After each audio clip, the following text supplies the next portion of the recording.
తాకట్లో ఉన్న బంగారాన్ని విడిపించి ఆ రోజున మార్కెట్ ధర కట్టి మిగిలిన డబ్బును మీకు అందిస్తుంది కొమ్మూరి గోల్డ్.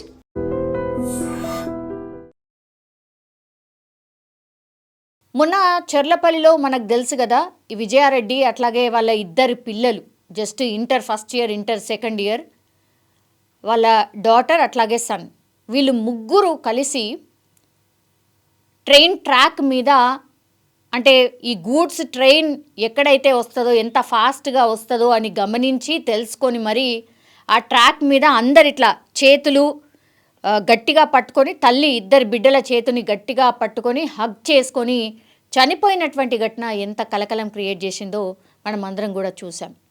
తర్వాత అక్కడ ఎవరైతే లోకో పైలట్ చూస్తూనే ఉన్నాడట, అంటే ఆయన కంట్రోల్ చేయలేకపోయిండు. వాళ్ళు కనిపించారు దూరంగా, హారన్ కొట్టినా జరగట్లేదు ఏంటి అని.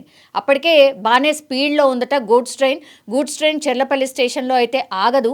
సో ఒక్కసారిగా గూడ్స్ ట్రైన్ అత్యంత వేగంగా ఢీకొట్టడం, తర్వాత తల్లి అట్లాగే ఇద్దరు పిల్లలు చనిపోవడం. ఇది చెర్లపల్లి స్టేషన్ సమీపంలోనే జరిగింది. ఈ ఇన్సిడెంట్ అక్కడ ఉన్నటువంటి స్థానికులు ఎవరైతే చూసినరో వాళ్ళని కూడా కలవరపెట్టింది. ఇంకోటి ఏంటంటే, ఇన్ఫర్మేషన్ చేరేసరికి కూడా అక్కడ స్టేషన్ దగ్గర ఎట్లుంటుంది, అన్ని కుక్కలు అవి ఇవి ఉంటాయి కదా.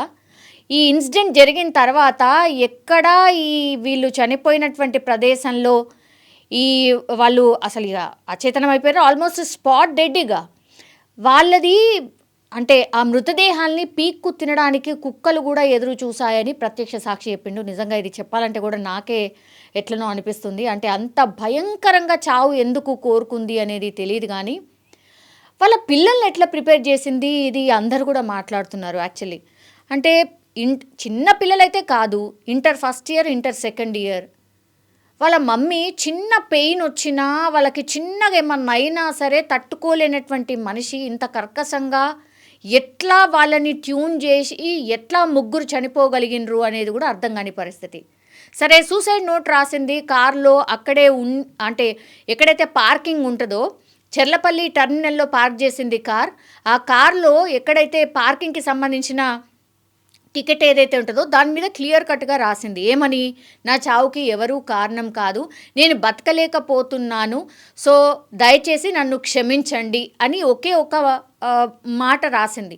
సో ఎవరూ కూడా కారణం కాదు. మరి ఏమై ఉంటుంది ఇందులో, ఏం మిస్టరీ ఉంది, అంత కష్టం ఏమొచ్చింది, ఆమె చనిపోవడమే కాకుండా పిల్లల్ని కూడా కూడబెట్టుకొని ఎట్లా చనిపోయగలిగింది అనేది కూడా పూర్తి స్థాయిలో పోలీసులు కూడా విచారణ చేస్తున్న సందర్భం అయితే కనిపిస్తోంది. వాళ్ళ హస్బెండా ఇక్కడ ఉండడు, దుబాయ్లో ఉంటాడు. ఆయన 4 ఏళ్ళు అవుతోంది దుబాయ్కి వెళ్ళి. అండ్ సొంత ఇల్లు కూడా వాళ్ళకుంది, సొంత ఇల్లు బోడుపల్ దగ్గర సొంత ఇల్లు కూడా ఉంది. ఏమైనా ఫైనాన్షియల్ ఇబ్బందులు ఉన్నాయా అంటే ఏమీ లేదు. ఇంకేమైనా ఉన్నాయా అని అంటే ఇతరితర ఎన్ని యాంగిల్స్లో చూసినా అసలు ఎట్లాంటి ప్రాబ్లమ్స్ అయితే లేవు. కానీ ఇప్పుడు ఈ విజయ అనేటామెని ఒంటరితనం వేధిస్తుందట. అంటే ఒక టైప్ ఆఫ్ డిప్రెషన్లోకి, యాంగ్జైటీలోకి ఆమె వెళ్ళిపోయి ఇంకా లైఫ్ నాకేమీ అనిపించట్లేదు, నాకు ఒంటరితనం చాలా ఎక్కువ అనిపిస్తోంది అని వాళ్ళ బంధువులకి కానీ లేదంటే వాళ్ళ క్లోజ్ ఫ్రెండ్స్కి కానీ ఈ మధ్య కాలంలోనే చెప్పడం స్టార్ట్ చేసిందట. అంటే జనరల్లీ కూడా మీరు చూడండి, ఎవరైనా సరే సింగిల్ పేరెంట్కి ఇట్లాంటివి జనరల్లీ ఉంటాయి. పిల్లల్ని చూసుకొని బతికేస్తూ ఉంటారు, తల్లులైనా తండ్రులైనా సరే. ఇక్కడ తండ్రి కూడా ఉన్నాడు, సంవత్సరంకి ఒకసారి వస్తూ ఉంటారు. ఆయన దుబాయ్లో ఇంకా కొంచెం మంచిగా సెటిల్ కావాలి అన్న ఉద్దేశంతోనే ఆయన అక్కడ వెళ్ళిపోయి ఉంటాడు. ఆయన పేరు వచ్చేసి సురేందర్ రెడ్డి. ఆయనకు కూడా అసలు అర్థం కాని పరిస్థితి అంటారు, పెద్ద క్వశ్చన్ మార్క్. పాపం ఆయన 31 తారీఖున ఇన్సిడెంట్ జరిగిందేమో, 30 తారీఖున, 31 తారీఖున ఈయన బర్త్డే రోజు ఆయనకి మీ ఫ్యామిలీ అందరూ ఇగో ఈ ట్రైన్ ట్రాక్ మీద పడి చనిపోయారు అని తెలుసుకోవాల్సిన సిచ్యువేషన్ వచ్చింది. అసలు ఇమాజిన్ కూడా చేయలేదు. ఒక రకంగా ఆయన బ్లాంక్ అయిపోయిండు. అదే మాట చెప్తున్నాడు కూడా, నాకేం అర్థం కావట్లేదు, ఇంత ఈ కొద్ది నిమిషాల్లోనే నా లైఫే టర్న్ అయిపోయింది అన్నటువంటి మాట ఆయన చెప్తున్నాడు. పాపం ఆయనకి ఇన్సిడెంట్కి అసలు క్లూ కూడా లేదు, చిన్న క్లూ లేకుండానే మొత్తం ఫ్యామిలీ అంతా కూడా ఆయన కళ్ళ ముంగట్టుకెళ్ళి మాయమైపోయింది. పోనీ వైఫ్తో ఏమన్నా ఇబ్బందులా కొట్లాటలా ఏమన్నా అనంటే అది కూడా ఏమీ లేదు, నా వైఫ్ దేవత అని హస్బెండ్ చెప్తున్నటువంటి మాట.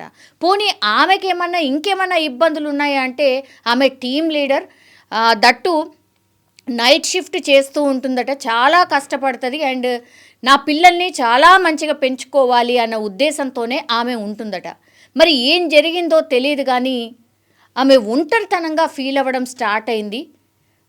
తను షేర్ కూడా చేసింది. కానీ ఇప్పుడు పాపం ఈ ఇన్సిడెంట్ తర్వాత ఎవరికైతే షేర్ చేసిందో ఈ విషయాన్ని, వాళ్ళు ఇప్పుడు కళ్ళ నుంచి నీళ్లు పెట్టుకొని వాళ్ళు చెప్తున్నది ఒకటే, మేము ఎక్స్పెక్ట్ చేయలేదు, మాతో షేర్ చేసింది, నాకు ఒంటరితనంగా ఫీల్ అవుతున్నా, నా వల్ల అవ్వట్లేదు, లైఫ్ ఇంతేనా అనిపిస్తుంది, అసలు నా గోల్ ఏంటో తెలియట్లేదు, నాకు అంతా బ్లాంక్గా కనిపిస్తుంది, నా పిల్లలు ఏమైపోతారో, ఇలా చాలా టైమ్స్ డిస్కషన్ చేయడం స్టార్ట్ చేసినట్టు గత 15 నుంచి 20 రోజుల క్రితం నుంచి.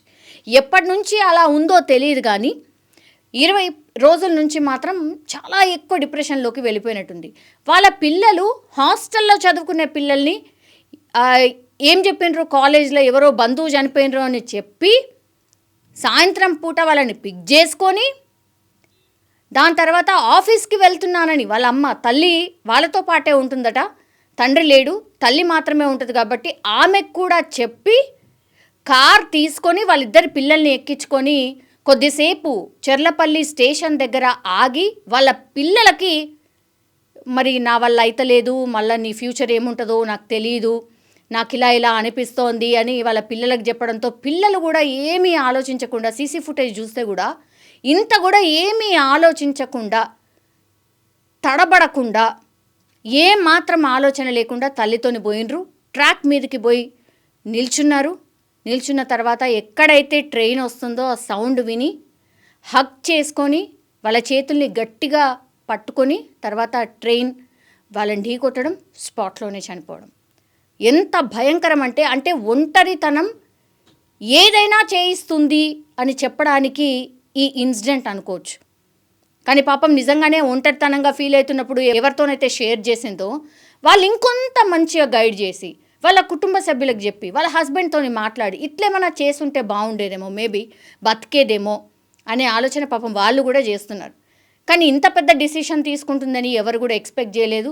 అసలు ఈ ఇన్సిడెంట్ తెలిసిన తర్వాత ఆమె వర్క్ చేస్తున్నటువంటి ప్లేస్, వీళ్ళు పిల్లలు చదువుతున్నటువంటి ప్లేస్, అట్లాగే వాళ్ళ హస్బెండ్ వర్క్ చేస్తున్నటువంటి ప్లేస్, ఎవ్వరు కూడా ఈ ఇన్సిడెంట్ని జీర్ణించుకోవట్లేదు.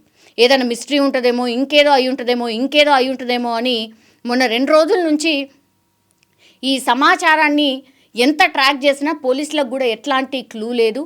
చాలా క్లియర్గా ఆమె ఒంటరితనమే ఇప్పుడు వాళ్ళ పిల్లల్ని, ఆమెని చంపింది అని ఆల్మోస్ట్ పోలీసులు నిర్ధారణకు వచ్చిన సందర్భం అయితే కనిపిస్తోంది.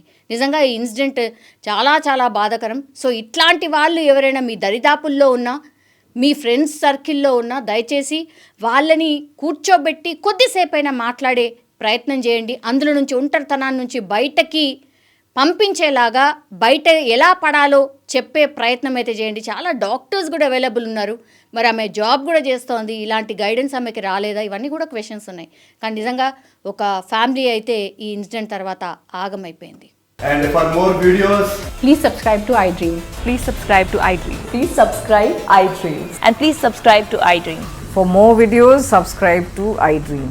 please like, share and subscribe to the channel. Congratulations, iDream. Subscribe to iDream.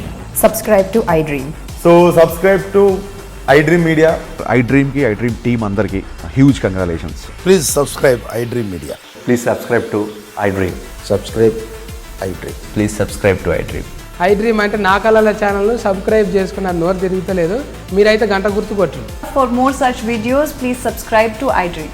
Subscribe to iDream. Please subscribe to iDream. Please subscribe iDream Media. Please do subscribe to iDream. Please subscribe to iDream Media. For best entertainment and information, please subscribe iDream. And don't forget to subscribe to iDream.